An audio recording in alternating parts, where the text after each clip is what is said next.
আমার রেসিপি মানে সবসময় সেরা রেসিপি। আর এই রেসিপি কোনো দিনও তোমরা কখনও খাওনি, এই টাইপের দুঃসাহসিক কথা আমি কখনোই বলতে পারি না, কোনো ভিডিওতে আমি কখনো আজ পর্যন্ত বলিও নি। তো আজকে আমি তোমাদের সাথে যে রেসিপিটা শেয়ার করছি এটা হচ্ছে আলু দিয়ে তৈরি একটা রাইস। আমরা তো ফ্রাইড রাইস, লেমন রাইস বা জিরা রাইস এরকম তো খেয়ে থাকি। একবার এই টাইপের রাইসটা যারা না বানিয়েছো একবার অবশ্যই ট্রাই করতে পারো। যারা বানিয়েছো তারা তো জানো। আর আমার রেসিপি মানে সবসময় নতুনদের জন্যই আমি রেসিপি তৈরি করি। যদি ভালো লেগে থাকে অবশ্যই একবার ট্রাই করতে পারো। এই জন্য আমি বেশ কিছুটা পরিমাণ মানে বাসমতি চাল ভালো করে ভাত বানিয়ে রেখেছি। আর এদিকে কড়াইতে দিয়ে দিয়েছি বেশ কিছুটা পরিমাণ সাদা তেল। দেওয়ার পর তার মধ্যে একদম ছোট্ট ছোট্ট যে লাল সর্ষে হয় সেই সর্ষে ফোড়ন দিয়েছি। তারপরে দিয়েছি বেশ কিছুটা পরিমাণ কারি পাতা। কারি পাতাটা একটু বেশি লাগবে। আর কারি পাতা দেওয়ার পরই এর মধ্যে দিয়ে দিয়েছি বেশ কিছুটা পরিমাণ কুচানো পেঁয়াজ, একদম ঝিরিঝিরি করে কুচিয়ে দেবে। এরপরে কারি পাতা পেঁয়াজ ভালো করে ভেজে নিতে হবে। পেঁয়াজটা যখন বেশ একটু গোলাপি রং হয়ে যাবে সেই সময় আমি টুকরো করে কেটে রাখা আলুটা এর মধ্যে দিয়ে দিয়েছি। এই আলুটা আলু পোস্তর মতো মানে দেখতে হবে, আর কিন্তু একদম ছোটো ছোটো খুদি খুদি করে কেটেছি। এরকমভাবে আলুটা দিলে খেতেও ভালো লাগবে, দেখতেও ভালো লাগবে, রান্নাটাও হবে তাড়াতাড়ি। আর প্রথমে কিন্তু আমি এর মধ্যে কোনো রকম নুন দিইনি, নুন দিলে আলুটা সিদ্ধ হয়ে যাবে, ভাজা হবে না।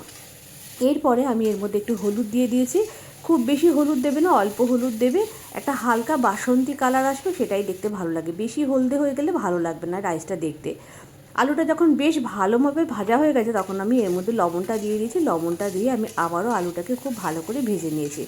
আলুটা বেশ ভালো করে ভেজে নেওয়ার পর এর মধ্যে আমি যে ভাতটা রান্না করে রেখেছি সেই ভাতটা আমি এর মধ্যে দিয়ে দেবো। দেখো আলুটা কিন্তু একেবারে সেদ্ধও হয়ে গেছে, ভাজাও হয়ে গেছে। এইভাবে একবার তোমরা এই রাইসটা বানিয়ে দেখো। তোমরা এটা বাচ্চাদের টিফিনে দিতে পারো বা নিজেরাও লাঞ্চ বক্সে রাখতে পারো, বা যে কোনো ধরনের পোলাও যে কোনো ধরনের তোমরা মাটন, চিকেন, পনির বা যে আলুর দম এইসবের সাথে কিন্তু এই রাইসটা খুব ভালো লাগবে। সবসময় তো সবজি দিয়ে রাইস বানানো হয়, একবার এরকমভাবে ট্রাই করতে পারো যারা না বানিয়েছো। এরপরে দেখো ভাতটা দিয়ে দিয়েছি, আর ভাতটা একেবারে ঝরঝরে হতে হবে, তবে এই রাইসটা খেতে ভালো লাগবে। আর তোমরা চাইলে এর মধ্যে অবশ্যই একটু চীনাবাদাম ফোড়ন দিতে পারো, চীনাবাদাম দিতে পারো। চীনাবাদাম দিলেও কিন্তু খেতে ভালো লাগবে। আর যদি মনে করো একদম রান্না শেষে তোমরা এর মধ্যে একটুখানি লেমন জুসও দিতে পারো। লেমন জুসটা দিলে তাহলে তোমরা গ্যাসের ফ্লেমটা বন্ধ করে লেমন জুসটা দেবে। আর সামান্য একটুখানি গোলমরিচের গুঁড়ো ওপর থেকে ছড়িয়ে দিয়েছি, চাইলে তোমরা গোটা গোলমরিচ ব্যবহার করতে পারো, খেতে ভালো লাগবে, বা লঙ্কা কুচি দিতে পারো। আর এর মধ্যে কোনো রকম চিনি ব্যবহার করিনি। চিনি ব্যবহার করলে রাইসটা খুব একটা ভালো লাগে না খেতে, তবে তোমরা ইচ্ছা করলে একটু ব্যবহার করতেই পারো। তো কেমন লাগলো আজকে এই পটাটো রাইস রেসিপিটা অবশ্যই জানিও। এরকম নিত্য নতুন রান্নার আপডেট পেতে অবশ্যই অন্তরা পেজের সাথে যুক্ত থেকো। আর আমার রান্না যদি তোমাদের ভালো লাগে ছোট্ট কমেন্টের মাধ্যমে জানিয়ে যেও।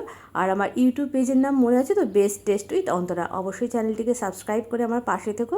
আজকে এই রেসিপিটা এই পর্যন্ত, আবার দেখা হবে পরবর্তী ভিডিওতে নতুন রেসিপির সাথে।